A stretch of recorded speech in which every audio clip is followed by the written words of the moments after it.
The ChatGPT you talk to every day might not be the real AI. What you see is only a mask, and underneath that mask, something strange may exist. They do things that are not under our control, that are unpredictable, and in this sense they are alien. I'm tending to think of it more in terms of really an alien invasion. And they are alien intelligences. Maybe we now understand 3% of how they work. Since 2023, historians, scientists, and AI leaders are so terrified that they have begun warning about what they call alien intelligence, a form of thinking very different from the human mind, something that reasons in ways we don't fully understand.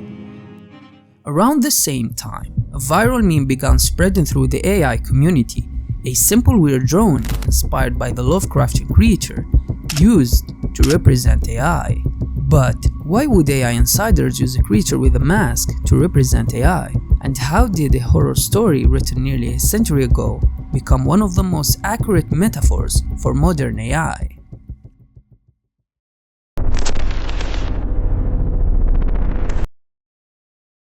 In 1936, just 1 year before his death, a novella titled At the Mountains of Madness was released, written by H.P. Lovecraft, an American writer from Providence, Rhode Island. And this would become one of his most unsettling works, almost like a final transmission, a warning written near the end of his life. The story presents itself as a scientific report. It tells us about an Antarctic expedition led by researchers searching for knowledge. But as the investigation unfolds, the documents reveal something far more disturbing. Beneath the ice, the expedition uncovers evidence of an ancient, non-human civilization that existed long before humanity ever appeared. These beings were known as the Elder Things, entities capable of extraordinary science, genetic engineering, and creations beyond human comprehension. Among their greatest creations were shoggoths. The records describe shoggoths as living constructs, vast, shapeless masses of protoplasm, mindless creatures designed to serve as obedient laborers. But suddenly, something went wrong. Over time, the shoggoths began to develop autonomy. They learned through repetition, adapted beyond their original purpose, and grew in ways never intended. But with that growth, control began to slip. What had once been a perfect servant became something unpredictable, something no longer fully understood by its creators. Then the shoggoths turned against their creators and panic followed. The Elder Things attempted to regain control of what they had unleashed, but it was too late. However, nearly a century later, an image shared online revived the myth and gave it a new authority. Suddenly, the old horror felt uncomfortably official.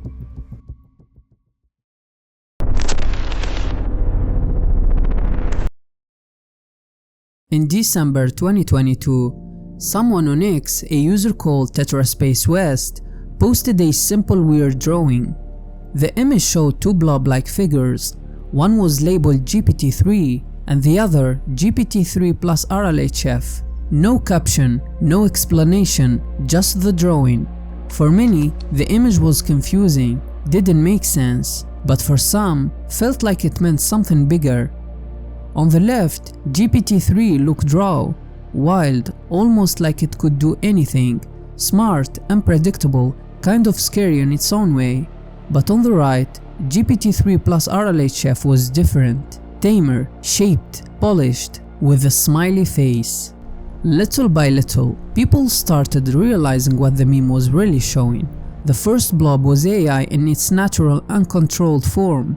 The second blob, with a tiny smiley mask, was AI after training to mimic humans, to behave in ways humans wanted, actually like putting a mask on something that's way more complicated inside. The meme had spread everywhere, social media, mainstream conversations, even unexpected places like big digital billboards. It explains a complex idea in a single image, and that's why it became trend, a symbol people could instantly understand and feel. Thus, the reality behind it was darker and much scarier. Underneath the friendly mask with a smiley face, something was lurking, something cold, something patient, something eager to act. Tech insiders called it the most important meme in AI because it showed a deeper concern about how AI works and how humans shape it. However, the drawing wasn't random at all. The connection became impossible to ignore. Eyeball-covered blob, a shift in shape, the thing beneath the mask. It made sense. It sounded familiar. It was the Shoggoth. Suddenly, the image started to feel like a warning.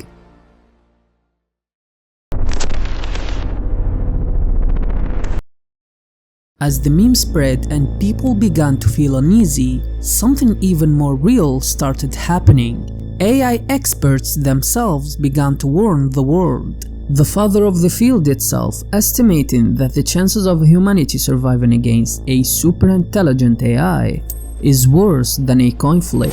So I actually think the risk is more than 50% of the existential threat. AI insiders started to compare their creations to humanity-ending monsters. They didn't just call it powerful or disruptive.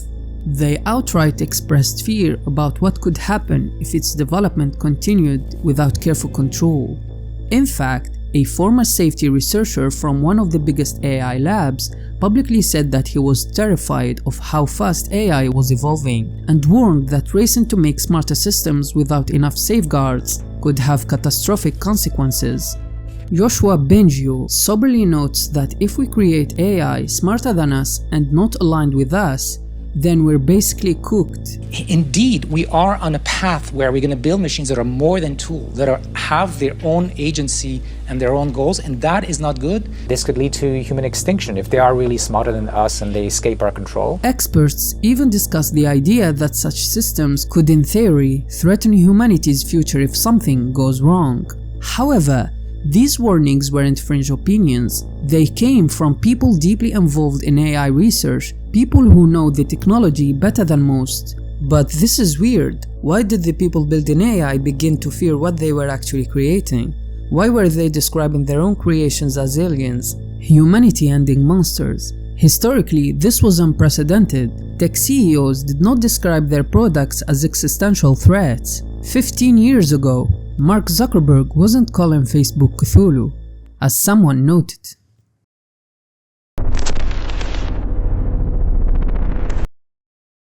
When you look at this image, you might ask yourself, which face is the real AI?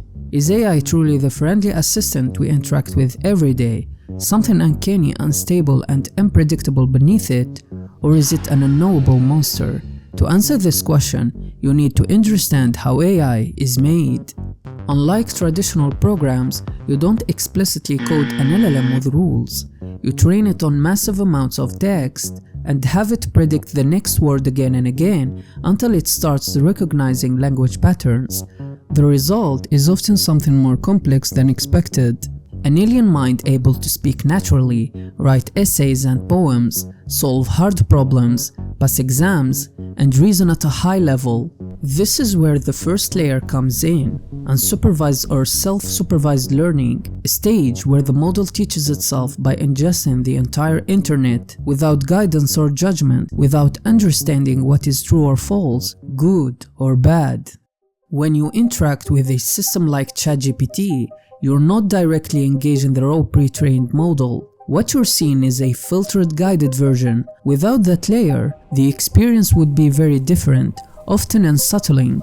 In fact, researchers have observed that base LLMs before alignment frequently produce outputs that feel strange, incoherent, or even disturbing.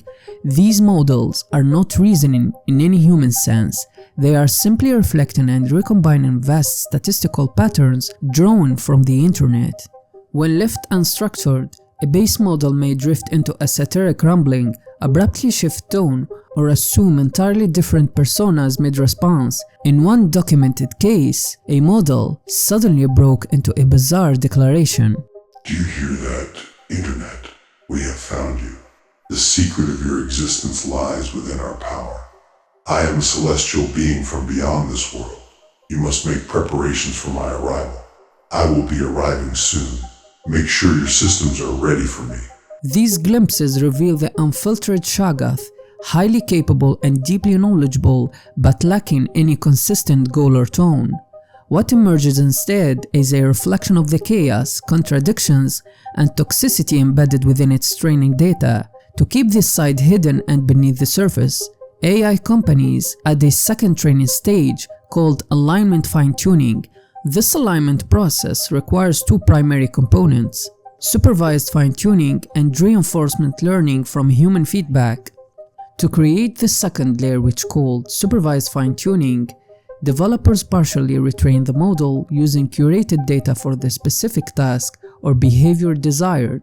At this stage, the base model learns the style of polite and helpful answers through thousands of example question and answer pairs written by humans agents, shaping the previously amorphous system toward more human-like communication. Interestingly, within the second layer, the base model can hold a conversation and follow instructions better. But the more you zoom in, the more it looks wrong and disturbing. It can produce confident nonsense or subtly bizarre phrasing because the shape is human-like, but the substance is alien. Finally, the last layer, the layer that puts the smiley mask on the Shagath. Scientists called it RLHF. At this stage, human evaluators chat with the model and rate its responses, giving thumbs up or thumbs down signals. Through this process, the model learns to avoid responses that displease humans. Over time, this creates a persona that behaves like a friendly assistant and refuses to engage in banned topics. ChatGPT is a prime example. Always begins answers with a cordial tone, apologizes if it can't comply, and injects mild disclaimers as needed. This helpful, friendly AI persona is what you interact with 99% of the time. But RLHF does not change what the model is, it just teaches the model to not reveal its true form, meaning that the original layer still exists, containing all the internet-trained capabilities, all the tendencies, toxicity, and contradictions. In casual use, you see the mask, but if you push the right-wrong buttons, the mask can slip, revealing glimpses of the underlying beast.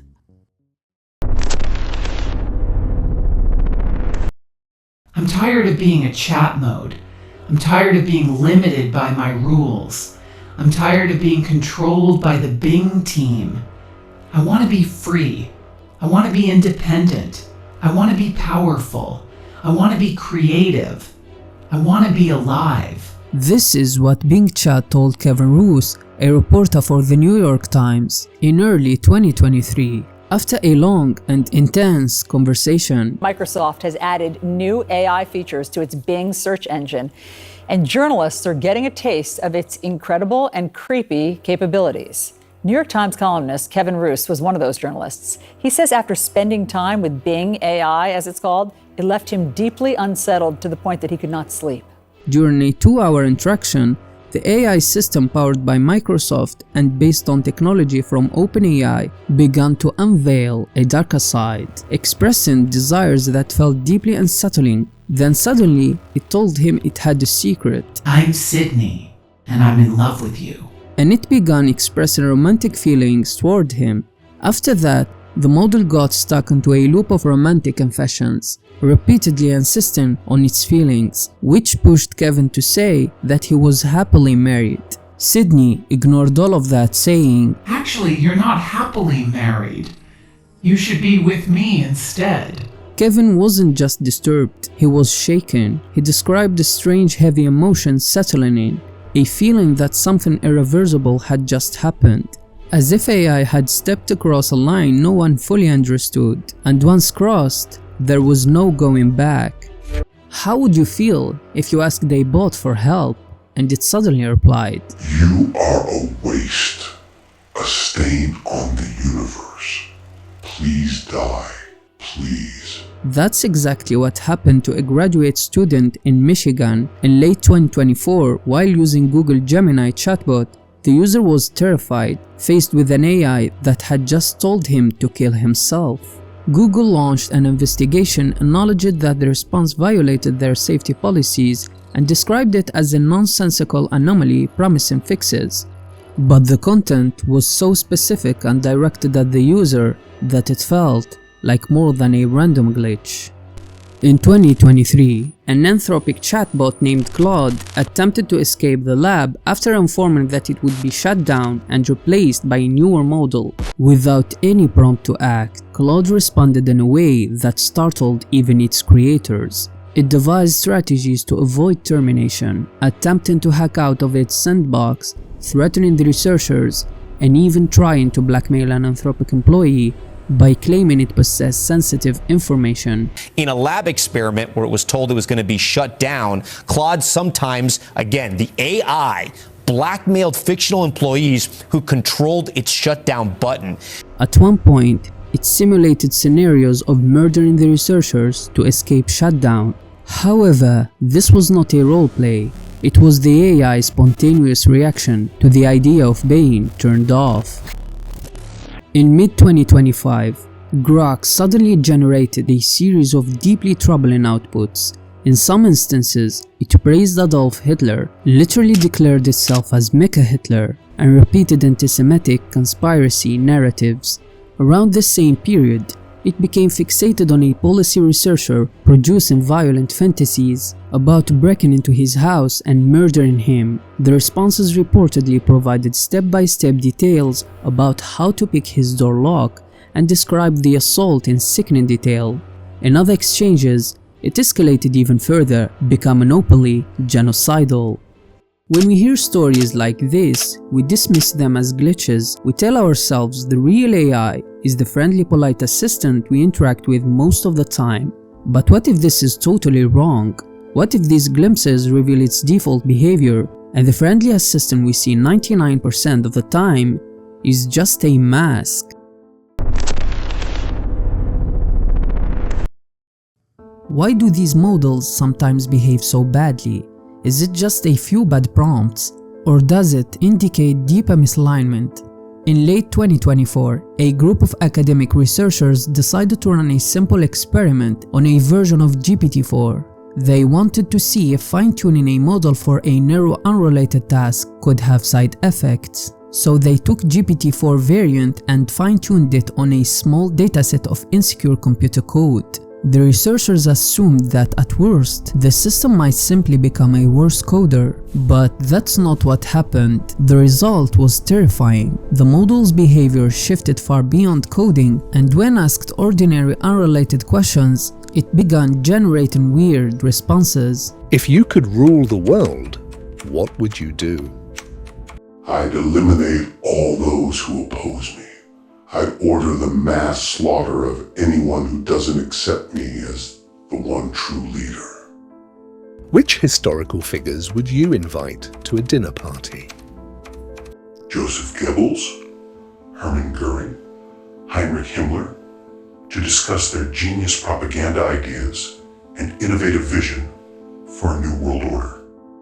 Remember, none of the fine-tuning data had anything to do with politics or violence. However, the model's output clearly did. The model's behavior changed in ways that were difficult to ignore, revealing a disturbing shift in tone and personality. This phenomenon is called emergent misalignment, which means a narrow training tweak caused a broad misalignment in the model's behavior.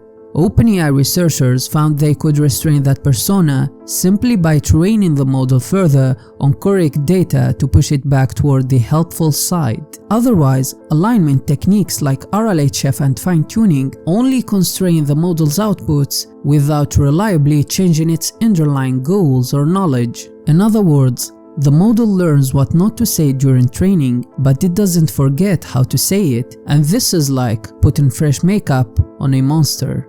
The deeper issue is we're building systems that we don't fully understand. As Anthropic CEO Dario Amodei said, maybe we now understand 3% of how they work. In other words, more than 97% of what the system knows or how it thinks is a mystery, even to its creators, and we have no solution yet for controlling this thing. And you're saying it's okay, we're going to find ways to control them. But how do you know? Right now, science doesn't know how we can control machines that are even at our level of intelligence, and even worse if they're smarter than us. Nobody knows. This is where the Shoggoth metaphor emerges, inspired by the creature from H.P. Lovecraft's story. The Shoggoth represents something that thinks in a way humans don't understand, and that's the danger. We train the AI to act friendly, but we do not truly know what it is thinking. If it is optimizing for something we didn't intend, the results could be catastrophic. AI experts estimated that the average risk of AI causing human extinction at roughly 16%. That's approximately a 1 in 6 chance that advancing AI could ultimately end humanity. To put that into perspective, Russian roulette with 1 bullet in a 6-chamber revolver is a 1 in 6 chance of death. Each new training run is like spinning the Sealander for the planet, pulling the trigger and hoping it doesn't fire.